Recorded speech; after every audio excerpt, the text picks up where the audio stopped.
Assalamualaikum warahmatullahi wabarakatuh. Kembali lagi bersama saya Welly Mailona, NIM 19022137 di dalam mata kuliah Administrasi dan Supervisi Pendidikan. Pada minggu kali ini dan minggu selanjutnya kita akan membahas mengenai konsep supervisi pendidikan yang ada di sekolah ataupun di perguruan tinggi. Ini kita bagi dua karena topiknya sangat luas. Di minggu ini kita akan mencoba lihat konsep dasar supervisi pendidikan. Apa itu pengertian, rasionalnya, tujuan, dan fungsi dari supervisi pendidikan ini. Dan kedua, kita juga akan melihat lebih jauh tentang prinsip dan peranan supervisi pendidikan. Ini akan kita lanjut di topik berikutnya, di minggu setelah ini, untuk mengkaji lebih jauh tentang proses dan teknik-teknik yang digunakan dalam supervisi pendidikan di sekolah.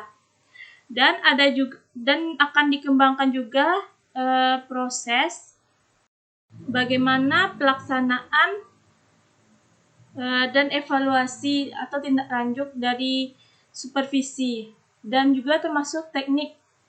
Beberapa teknik yang dikenali itu teknik kelompok, teknik langsung, dan teknik tidak langsung.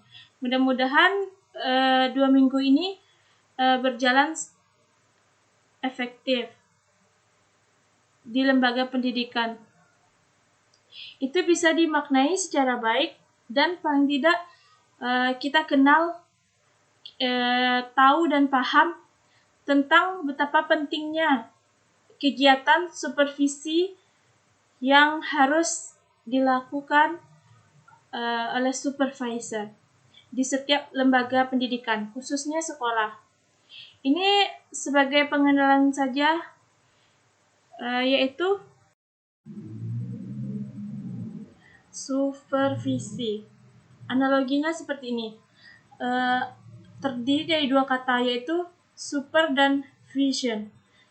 Super artinya segala sesuatu yang nilainya melebihi dari kebanyakan yang dilakukan oleh seseorang.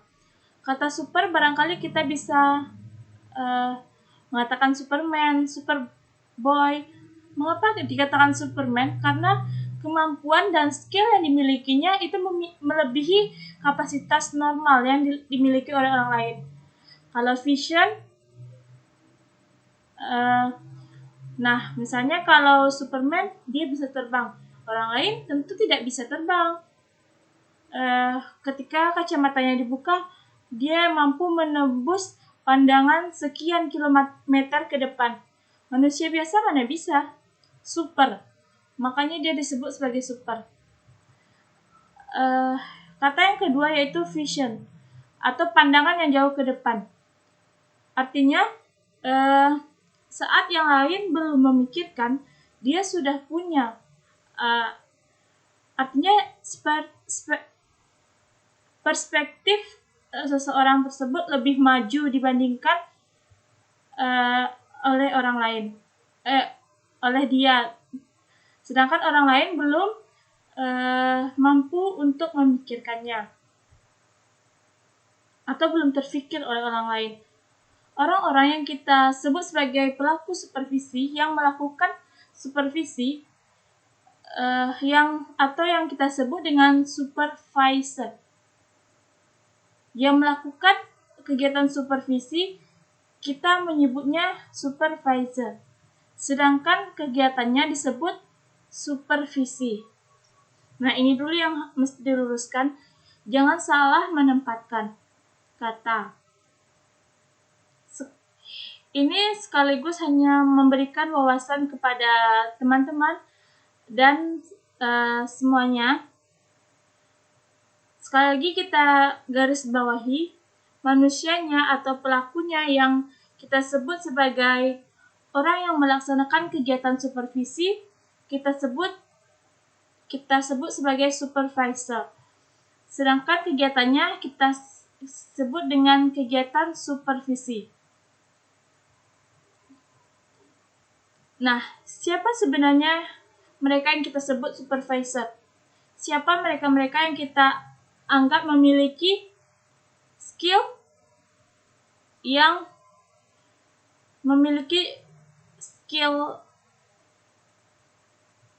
atau kemampuan yang syaratnya terpenuhi sehingga mereka bisa kita sebut sebagai supervisor.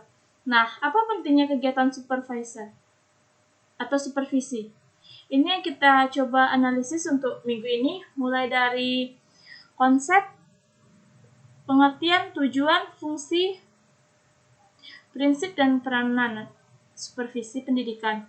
Yang jelas, secara histori, dulunya mula-mula kegiatan ini diterapkan di sekolah atau konsep dari supervisi yang kita anggap masih sangat tradisional, yaitu pekerjaan masih berupa perspeksi yang kegiatannya masih dalam bentuk pengemasan, mengawasi, dalam artian ada indikasi mencari-cari kesalahan yang tujuannya apa? Untuk memperbaiki. Padahal dari konsep supervisi yang lain tidak mencari masalah-masalah, tetapi melakukan pembinaan. Kemudian ini berkembang menjadi kegiatan yang sekarang kita sebut sebagai supervisi pendidikan yang kategorinya adalah ilmiah. Mengapa ilmiah? Karena memenuhi 3 persyaratan. Yang pertama, sistematif, yang kedua objektif, dan yang ketiga ada instrumen khusus sebagai alat pencatat atau pendeteksi. Jadi tidak hanya sekedar melakukan kegiatan tanpa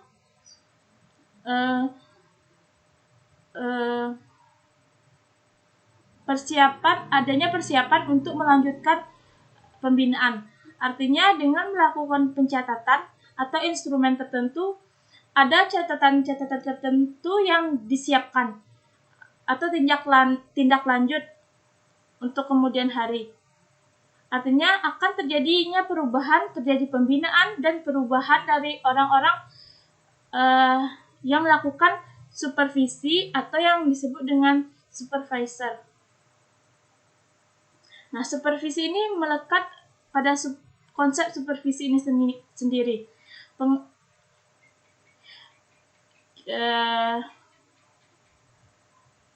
Banyak pengertian yang terkait dengan supervisi pendidikan. Yang supervisi adalah konsep suatu usaha yang tujuannya untuk menstimulasi, melakukan koordinasi, melakukan pembimbingan secara kontinu atau terus-menerus terhadap pertumbuhan. Pertumbuhan siapa? Pertumbuhan untuk para guru-guru yang ada di sekolah, baik yang sifatnya individual maupun secara kolektif atau berkelompok. Ada apa? Agar lebih mengerti, agar mereka lebih paham dan efektif dalam mewujudkan keseluruhan fungsi pembelajaran yang ada di sekolah. Jadi memang kegiatan supervisi ini luar biasa. Tujuan utamanya adalah untuk melakukan pembinaan dan membantu guru mengembangkan diri menjadi pendidik yang luar biasa untuk mendidik atau melakukan tugas mereka di dalam fungsi-fungsi pembelajaran yang mereka laksanakan setiap harinya. Sekarang kita akan melihat salah satu pendapat dari Parton dan Parker Bruckner yang menyatakan bahwa kegiatan supervisi itu sebagai suatu teknik pelayanan yang tujuan utamanya adalah untuk mempelajari sekaligus memperbaiki secara bersama-sama tentang faktor yang ada, tentang pertumbuhan dan perkembangan yang ada di sekolah. Jadi fokus utamanya itu adalah apa yang dilakukan oleh guru. Tujuan bisa dilihat dari bagaimana setiap orang yang ada di sekolah, khususnya guru, secara bersama-sama memperbaiki berbagai macam faktor yang mempengaruhi berbagai proses itu. Jadi intinya sama. Proses menjadi sebuah teknik layanan untuk membantu dalam rangka memperbaiki berarti ada proses pembinaan khusus. Proses pencatatan dari awal, proses berjalan, perbaikan, dan tingkat lanjutan. Jadi kegiatannya tidak sama lagi. Yang mungkin secara tradisional dulu munculnya supervisi pendidikan dari awal yang lebih dikenal dengan sebagai istilah speksi. Yang indikasinya itu mencari permasalahan yang ada di dalam sekolah atau di dalam perguruan tinggi. Tapi sekarang tidak seperti itu. Sekarang tujuan utamanya adalah untuk membina, melihat, mempelajari segala proses, dan diikuti dengan kajian-kajian yang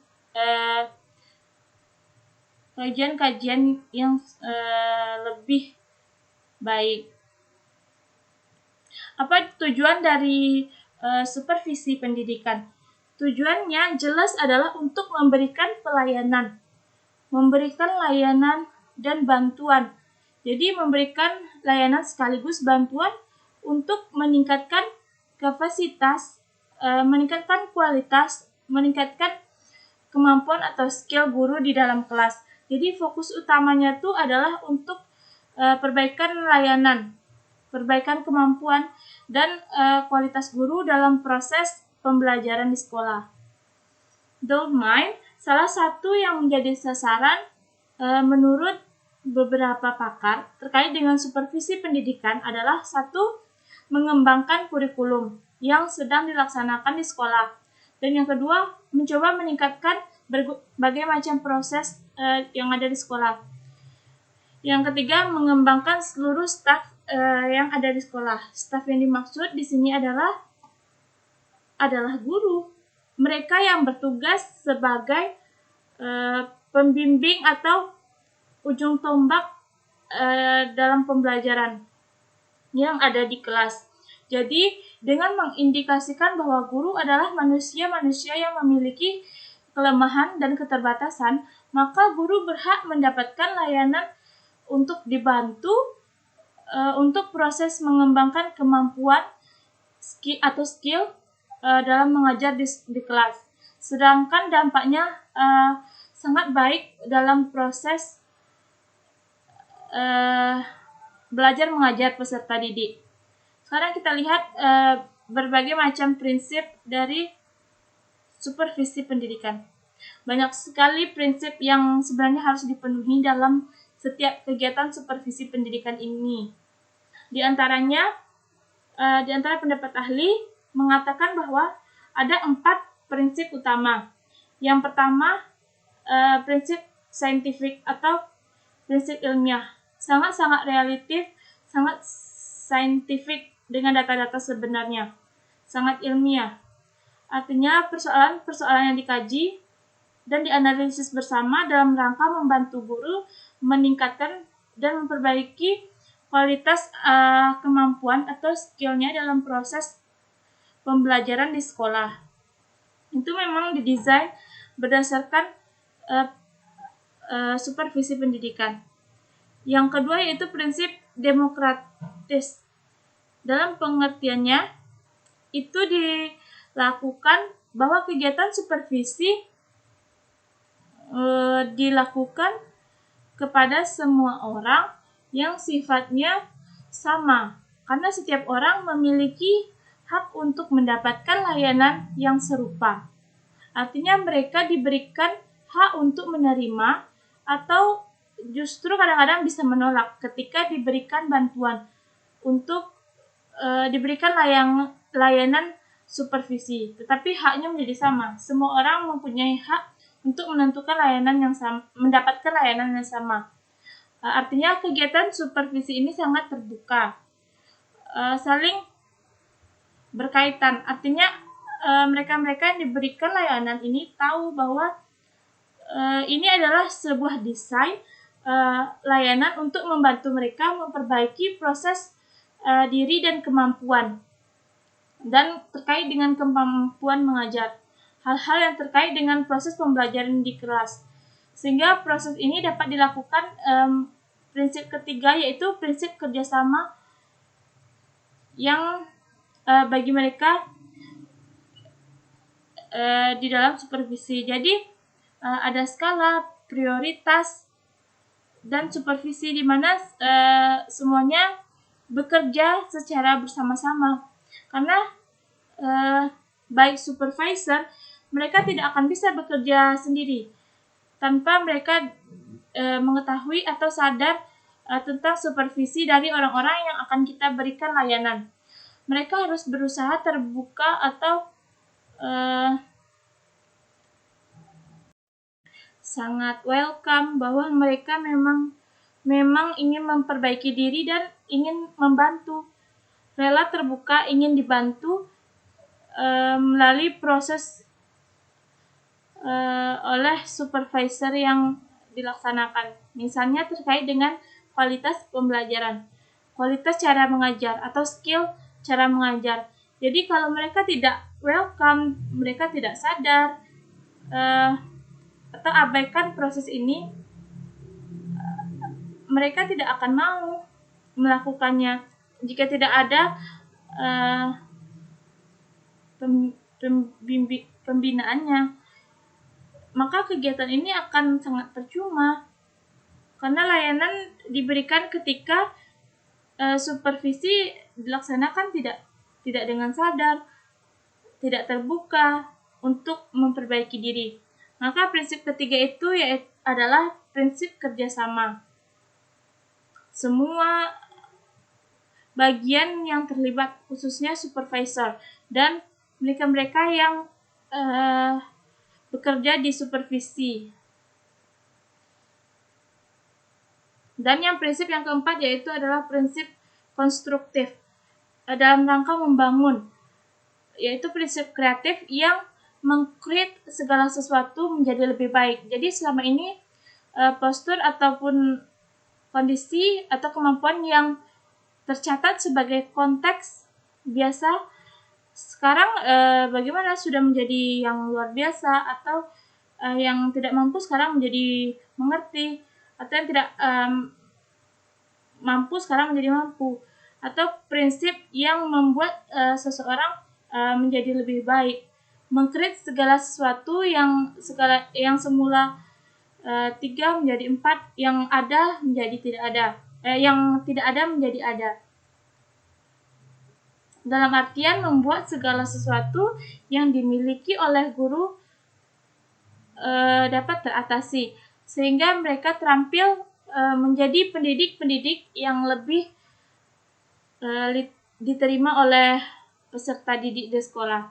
Sehingga tujuan dari proses pembelajaran lebih mudah untuk dicapai. Kita lihat prinsip yang lain, yaitu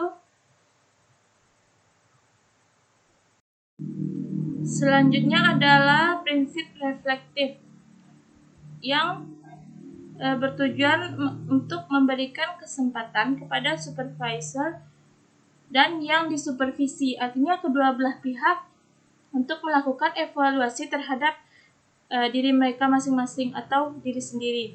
Si supervisor melakukan evaluasi diri sendiri dan yang disupervisor juga melakukan evaluasi terhadap dirinya sendiri, sehingga ada refleks untuk melihat ke dalam diri masing-masing bahwa potensi mereka sebagai kedua titik yang berbeda itu memang dalam rangka saling memberikan bantuan atau layanan untuk proses pembelajaran atau proses pembelajaran di sekolah.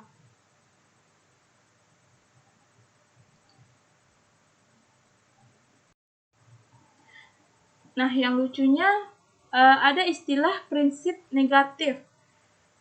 Tapi ini harus menjadi pertimbangan bagi si supervisor.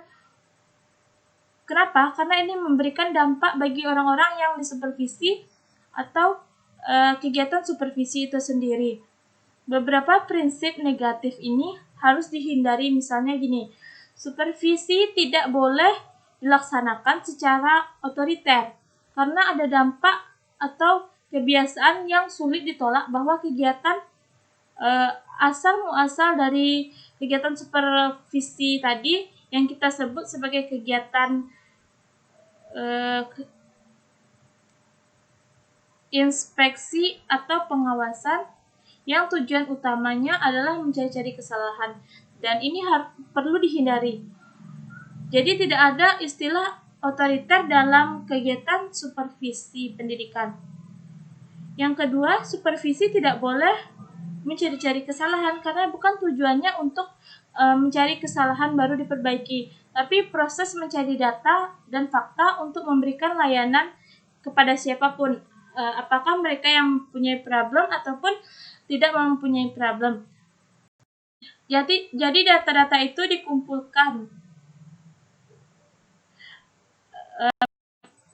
sehingga menjadi fakta yang membantu guru-guru yang bersangkutan terhadap atau yang seharusnya menerima layanan itu. Dan juga supervisi tidak boleh dilaksanakan berdasarkan tingginya pangkat, karena jadi tujuannya adalah siapapun memiliki hak yang sama, mau dia itu pangkatnya rendah ataupun tinggi, maupun dia adalah guru baru ataupun guru lama, maupun guru yang sudah sekian tahun, tidak ada pembatasan. Karena tujuannya adalah untuk perbaikan proses pembelajaran, perbaikan skill dan kemampuan guru. Tidak ada guru yang bagaimana, tetapi guru mempunyai hak yang sama untuk mendapatkan layanan dari supervisi. Begitu juga dengan beberapa prinsip negatif lainnya. Supervisi tidak boleh terlalu cepat mengatakan hasil, karena memang bagaimanapun di dalam kegiatan supervisi itu adalah kegiatannya bersifat kontinu, terus-menerus. Itu dilakukan terus-menerus dalam proses perbaikan, terutama dalam kemampuan atau skill seorang guru. Jadi mustahil sebuah kemampuan atau skill tersebut dapat berubah, karena dia butuh waktu yang cukup panjang. Maka tidak bisa main sulap, main cepat, karena prosesnya sangat panjang, karena dibutuhkan instrumen khusus, proses pencatatan sampai di mana, dan seberapa lama dibutuhkan waktu. Kemudian proses nantinya akan bagaimana? Apakah masih dengan orang yang sama, ataukah perlu peningkatan, atau ada solusi lainnya yang harus dilakukan, atau bagaimana? Itu termasuk dalam prinsip-prinsip negatif yang harus dihindari. Prinsip yang selanjutnya yaitu dikemukakan oleh Stopo. Ini memang sudah sangat lama, tetapi masih eksis dipakai pada saat sekarang ini. Contohnya prinsip yang dikemukakan oleh Stopo yaitu prinsip original, prinsip organisasional, prinsip perbaikan, prinsip komunikasi, prinsip perspektif, dan lain-lain sebagainya. Nah, kalau kita cari dari berbagai sumber, sebenarnya banyak sekali prinsip-prinsipnya. Prinsip-prinsip positif yang harusnya dapat dipenuhi oleh orang yang melakukan supervisi atau orang yang memberikan layanan kepada guru. Baiklah, dalam ruang virtual administrasi dan supervisi, sekarang kita lihat seperti apa fungsi dari supervisi pendidikan itu. Kita ambil dari salah satu foundation, yaitu dari pendapat Babon dari tahun 1991, masih sangat digunakan pada saat sekarang ini. Ini dijabarkan oleh Swearengin dalam bukunya Supervision on Instruction, dan dijelaskan olehnya dalam bukunya tersebut Foundation and Dimension atau 8 fungsi dari supervisi. Apa saja 8 fungsi itu? Yang pertama itu adalah mengkoordinasi semua usaha sekolah. Yang kedua, melengkapi atau memperlengkap kepemimpinan sekolah. Yang ketiga, mencoba memperluas, memberikan pengalaman yang diberikan oleh guru-guru di sekolah. Yang keempat, yaitu menstimulasi usaha-usaha kreatif yang ada di sekolah. Dan yang kelima, memberikan fasilitas termasuk penilaian yang terus-menerus dilakukan yang ada di sekolah dalam proses kegiatan supervisi. Yang keenam, menganalisis proses belajar mengajar yang ada di sekolah. Yang ketujuh, memberikan pengetahuan dan keterampilan kepada setiap anggota staf yang ada di sekolah, termasuk yang kedelapan, memberikan wawasan yang lebih luas. Memberikan wawasan yang lebih luas dan terintegrasi satu sama lain. Dan kedelapan fungsi ini sekaligus menjadi dasar atau disebut sebagai foundation on the mission dalam proses supervisi pendidikan. Karena dampak layanan ini diberikan untuk melaksanakan pembelajaran di sekolah. Nah, bagaimana seorang supervisor dapat berperan sebagai koordinator, dapat berperan sebagai pemimpin kelompok, mereka juga berperan sebagai evaluator atau evaluasi pembelajaran di sekolah, termasuk mereka yang berperan mengevaluasi kegiatan-kegiatan supervisi ini. Dari proses pencatatan melalui instrumen tadi sampai mana kegiatan tersebut, tingkat keberhasilannya, bagaimana tindak lanjutnya, apa solusi yang dapat dilakukan, siapa yang mendampingi atau teknikalnya, dan juga bertindak sebagai konsultan. Nah, ini empat peran yang bisa dimiliki oleh seorang supervisor. Saya ingatkan kembali, sebagai koordinator atau mengkoordinasikan segala kegiatan, sebagai pemimpin kelompok, mereka yang akan memimpin dan menentukan arah jalan proses pembelajaran akan dilakukan. Sebagai konsultan, mereka sebagai tempat untuk mengkonsultasikan segala persoalan yang dialami oleh mereka yang disupervisi.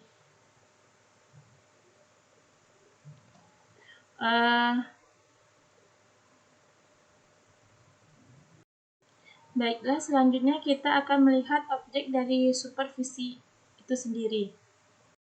Dikemukakan oleh Olivia, yaitu sasaran atau objek supervisi pendidikan itu pada prinsipnya meliputi 3 domain. Domain yang pertama akan memperbaiki pengajaran. Jadi fokus utamanya memang untuk memperbaiki proses pengajaran atau memperbaiki kualitas mengajar guru. Yang kedua, kurikulum. Karena di sekolah kurikulum itu merupakan pemikiran sendiri. Jadi menginvestasi tulisan kurikulum itu ada dalam pikiran guru yang dituangkan dalam proses belajar mengajar. Dan yang ketiga yaitu adalah pengembangan staf. Jadi memang yang dikembangkan itu adalah skill atau kemampuan dari orang-orang yang melakukan supervisi atau supervisor. Jika yang melaksanakan supervisi pendidikan itu adalah di sekolah, maka supervisornya itu adalah guru. Dan objek dari supervisi pendidikan ini kalau dilihat dari sumber itu dibagi menjadi 4 secara umum. Yang pertama adalah untuk pembinaan kurikulum. Yang kedua, perbaikan konsep pembelajaran. Yang Yang ketiga, pengembangan staf. Yang keempat, pemeliharaan. Jadi apa yang disampaikan Olivia tadi, 3 sudah tercapai. Sudah mencakup semuanya, sudah mencakup dari semua pendapat ahli. Dan yang keempat adalah pemeliharaan. Pemeliharaan moral dan semangat kinerja guru.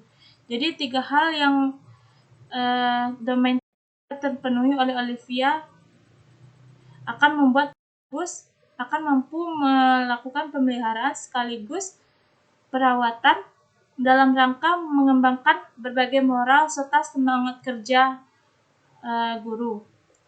Baiklah, mungkin hanya sekian yang dapat saya presentasikan. Jika ada kesalahan, mohon dimaafkan. Saya akhiri. Assalamualaikum warahmatullahi wabarakatuh.